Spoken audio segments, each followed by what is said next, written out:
Have you ever heard of the Maybach brand? Why is it known as a famous luxury spin-off of Mercedes-Benz? And how did it come about? This is the story of a young boy who created one of the most luxurious cars in the world, Maybach. So how did he do it? Hello and welcome back to the story behind the brand. Make sure to like, leave a comment, and subscribe. Don't forget to turn on the notification bell to always be updated when we have another amazing story. At the beginning of this story, we meet the creator, Wilhelm Maybach.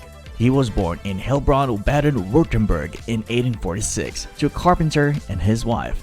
When he was 8, his family moved to Lowenstein to Stuttgart, a city that became an auto manufacturing hub after being orphaned at 10. Maybach attended a vocational school for poor youth. Gustav Werner, the school's founder and director, saw Maybach's technical talent and sent him to the engineering workshop. Little did he know, this was just the beginning. When he was 15, Maybach participated in additional physics and math classes at Ruth Lingen's public high school and decided to pursue a career in industrial design. By 19, he was a licensed designer working on stationary engines. His workshop manager at the time, Gottlieb Daimler, saw his accomplishments and engaged him as his senior assistant, launching his professional career. Later on, Maybach went to Machine Bay Gesellschaft Karlsruhe AG with Daimler.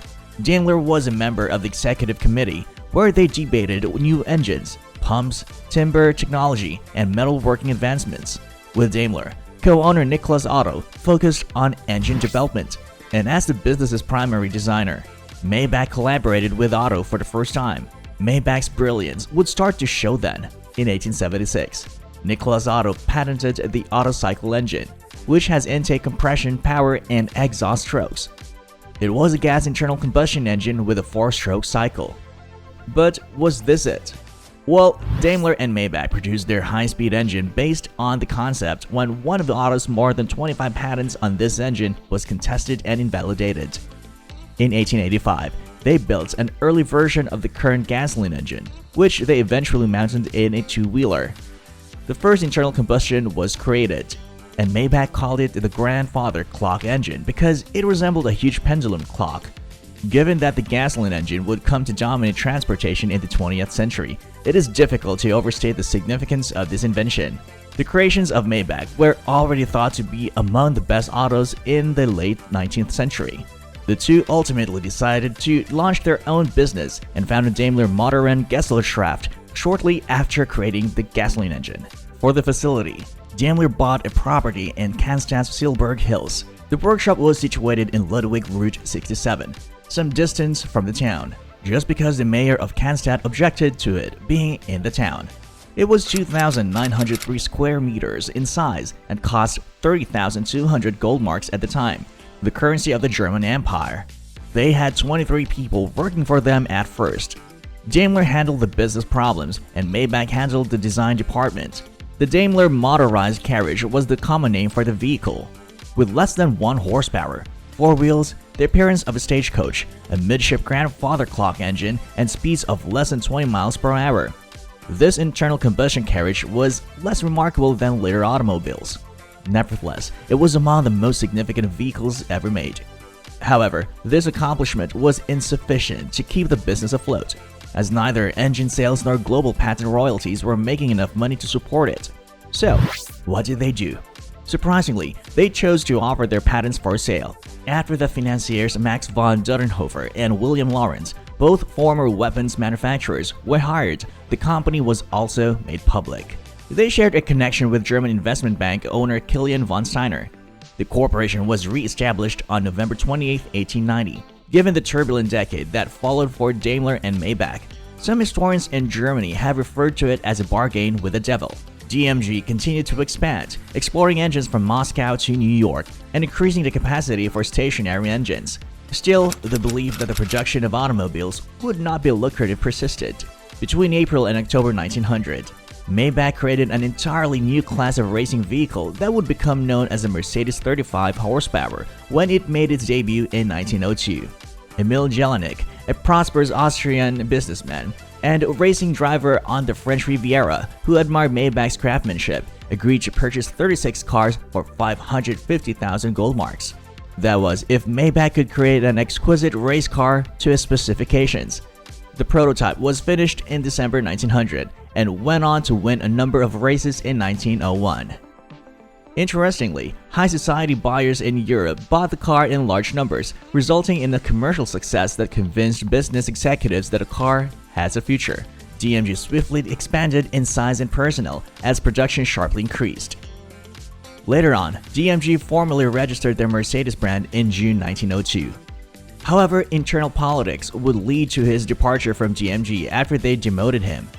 He then contacted an earlier contact of his count, the renowned Ferdinand von Zeppelin, the creator of Zeppelin airship, to improve the engines of the Zeppelin LZ-1 airship. Maybach first met Count Ferdinand von Zeppelin in 1900. While working for DMG, Maybach built various engines based on plans for a 150 horsepower machine created by his son Carl. At the time, Wilhelm was helping Zeppelin in the designs of his airships, but because the 1919 Versailles Treaty prohibited Germany from manufacturing airships after the First World War, Maybach changed its emphasis to high-speed diesel engines for train and navy uses and gasoline engines for automobiles, but not whole autos.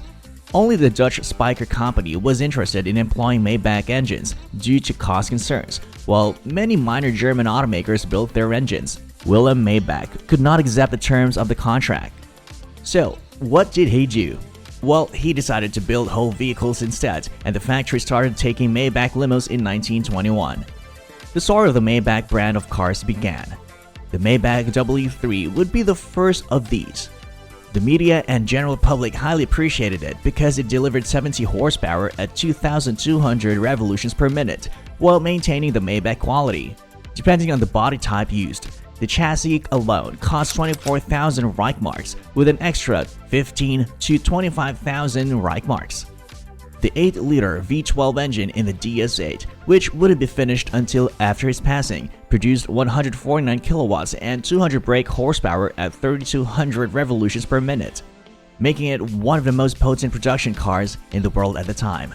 However, after the passing of Wilhelm Maybach in 1929, nearly all the engines from tanks and half-tracks were used by the German military forces during the World War II. They were constructed and designed by Maybach Martin Brauner, whose firm was sharpened by his son Carl Maybach, starting from 1935. That is the likes of the well-known Panther I, Tiger I, and Tiger II heavy tanks. It started manufacturing various diesel engines after 1945 due to post-war restrictions and the USSR's destruction of industrial capability. Following a licensing agreement, Maybach started producing enormous Daimler-Benz engines in the early 1960s. The business was bought out and incorporated under the Mercedes-Benz brand during that period. However, it wasn't until 1998 that Mercedes decided to utilize the Maybach name for their line of ultra-luxury automobiles. Celebrities like golfer Nick Faldo and Maybach heir Ulrich Schmidt-Maybach helped Mercedes-Benz promote the new Maybach range, which launched with the 57 and 62 models. But due to poor sales during the 2007 and 2008 financial crisis, the parent company of Mercedes-Benz, Daimler AG, undertook a complete evaluation of the Maybach business. It also enlisted the aid of Aston Martin to engineer and style the next Maybach models as well as the next Lagondas. Although on a smaller scale than in the past, the Maybach name still stands as a symbol of the best Mercedes-Benz offers.